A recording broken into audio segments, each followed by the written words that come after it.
Sunan Bonang dilahirkan pada tahun 1465 dengan nama Raden Maulana Makdum Ibrahim. Dia adalah putra Sunan Ampel dan Nyai Ageng Manila. Setiap tanggal 10 Dzulqa'dah diadakan Haul Sunan Bonang di Desa Bonang, Kecamatan Lasem.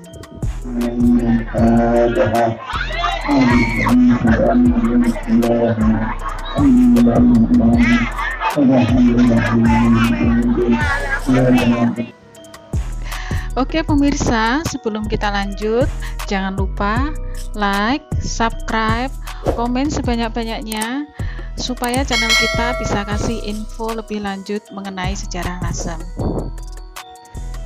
Nah, pemirsa harus tahu yang satu ini. Yuk.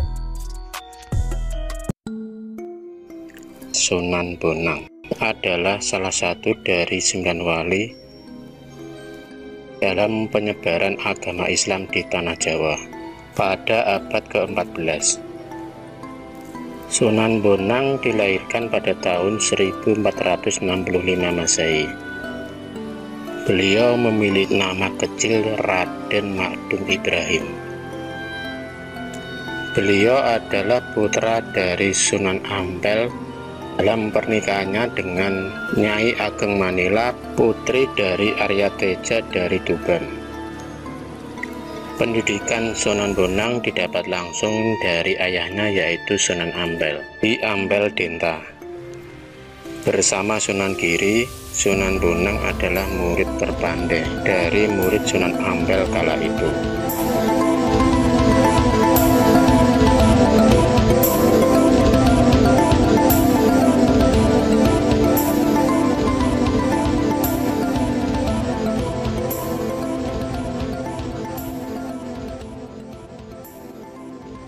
Sunan Bonang dikenal sebagai sosok yang masyhur karena kesalehan dan kepandaian dalam memilih metode dakwah sehingga dapat mudah diterima oleh semua lapisan masyarakat.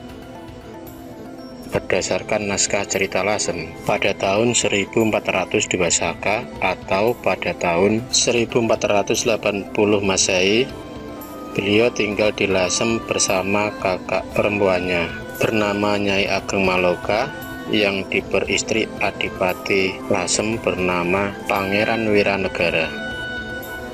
Di usia 30 tahun, Sunan Bonang ditunjuk sebagai wali negari Tuban yang bertugas mengurus yang berhubungan dengan agama. Di antara beberapa kepiawaian Sunan Bonang adalah saat mendapatkan sumber air, yang di situ dikenal sangat sulit mencari sumber air. Sumber air itu yang sekarang dikenal dengan nama Sumur Serumbung. Meski letaknya di tepi pantai, air dari Sumur Serumbung itu tidak terasa asin, tapi terasa tawar seperti air pegunungan.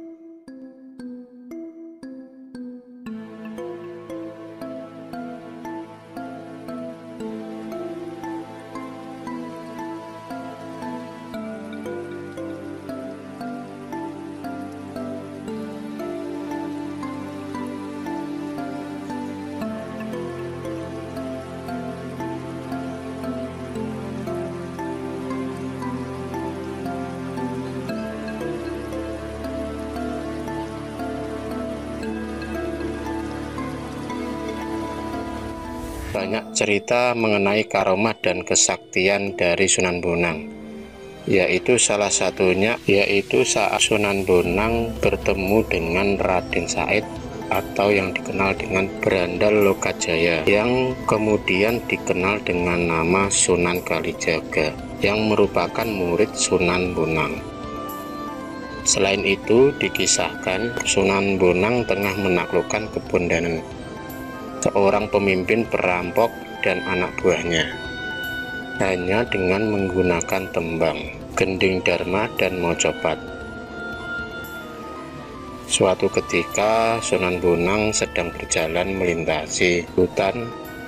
Dalam perjalanan itu tiba-tiba Sunan Bonang dicegat oleh para perampok, pimpinan Kebondan. Pada waktu dicegat oleh Kebondan dan anak buahnya, Sunan Bonang hanya memperdengarkan tembang dharma ciptaannya.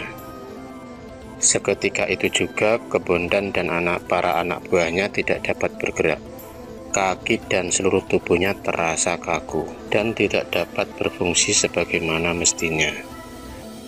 Akhirnya para perampok pun berteriak minta ampun kepada Sunan Bonang. Setelah diminta bertobat, Kebondan dan para anak buahnya akhirnya masuk Islam dan menjadi pengikut Sunan Bonang.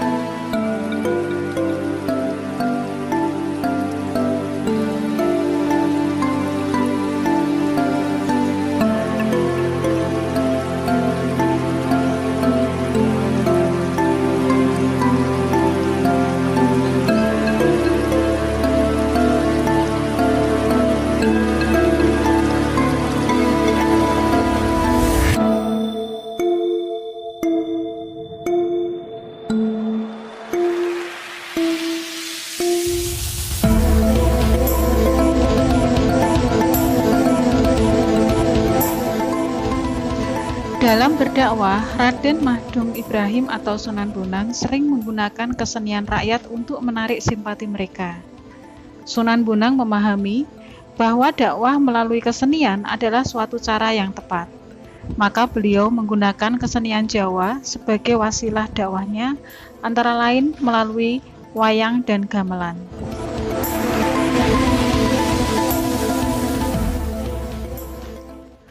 Sunan Bonang berhasil mengubah pola bunyi gamelan Jawa yang kala itu masih kental dengan estetika Hindu. Dengan memberi nuansa baru, beliau menambahkan sebuah elemen instrumen dalam gamelan Jawa. Instrumen tersebut berasal dari logam berbentuk seperti mangkok terbalik dengan tonjolan bagian tengahnya. Instrumen tersebut kemudian diberi nama bonang. Setiap Raden Mahdum Ibrahim membunyikan alat musik tersebut, pasti banyak penduduk yang berdatangan ingin mendengarkan sekaligus menyaksikannya. Dengan cara inilah, Raden Mahdum Ibrahim menyebarkan agama Islam kepada rakyat. Setelah rakyat bersimpati, maka beliau menyisipkan ajaran-ajaran Islam kepada mereka. Karena beliau sering menggunakan alat kesenian bonang dalam berdakwah, maka masyarakat memberinya gelar Sunan Bonang. Film piramid Mesir menika pusat mistik. Tukang sihir Fir'aun menika dieksekusi kali Fir'aun langsung pecah. Jadi dadi wali niku sedih loh. Masya Allah.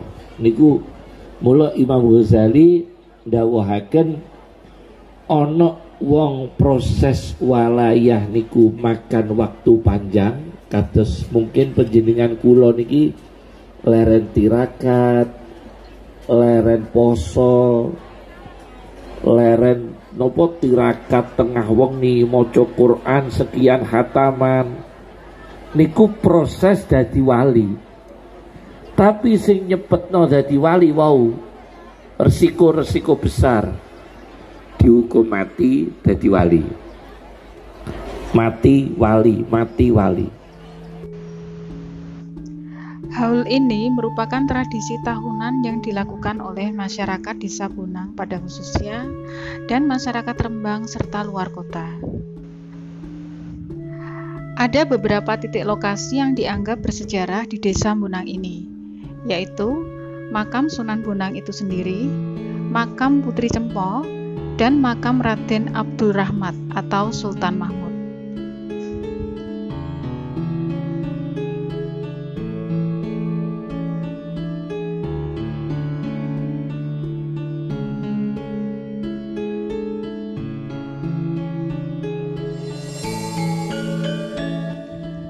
Bukan hanya waktu haul saja, setiap hari komplek makam Sunan Bonang ini selalu didatangi oleh pengunjung dari berbagai kota di Indonesia. Nah ini laut Bonang. Masya Allah. Rudi Laut Gunung. Ya. Masya Allah, Masya Allah. Niki rencang kula niki. Rencang kula niki. Alhamdulillah. Nek saged Pak Rudi sedaya paringah Pak Rudi. Sedaya paringah. Kae wedang dawet kabeh. Terus kula lajengaken nggih. Wah niki isu-isu Laut Gunung kok wis gawa apa iki? Dawet isu-isu kok dawet Kondi Rudi. Dawet Banjarnegara mau dawet Geger Simo. Dawet ku ana loro Banjarnegara karo Geger Simo. Alhamdulillah. Ibnu Jauzi niku cerita tengene tafsiripun Zadul Masir fi ilmu tafsir. Biyen niku ana wali kecoba sing wedok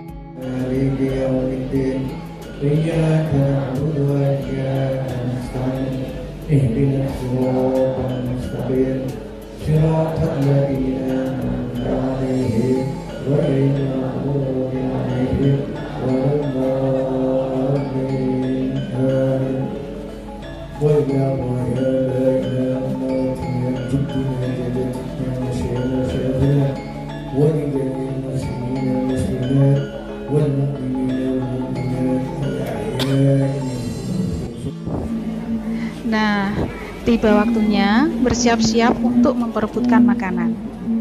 Kita lihat yuk.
Iya, seru ya pemirsa. Jadi selain kita berdoa bersama, kita mendengarkan tausiah dari Kiai Haji Gus Koyum, kita juga bisa makan di sini. Oke pemirsa, sampai di sini dulu cerita Lasem untuk kali ini. Kita bertemu lagi di cerita Lasem selanjutnya. Tetap stay tune di channel kita Tiongkok Kecil Heritage Lasem.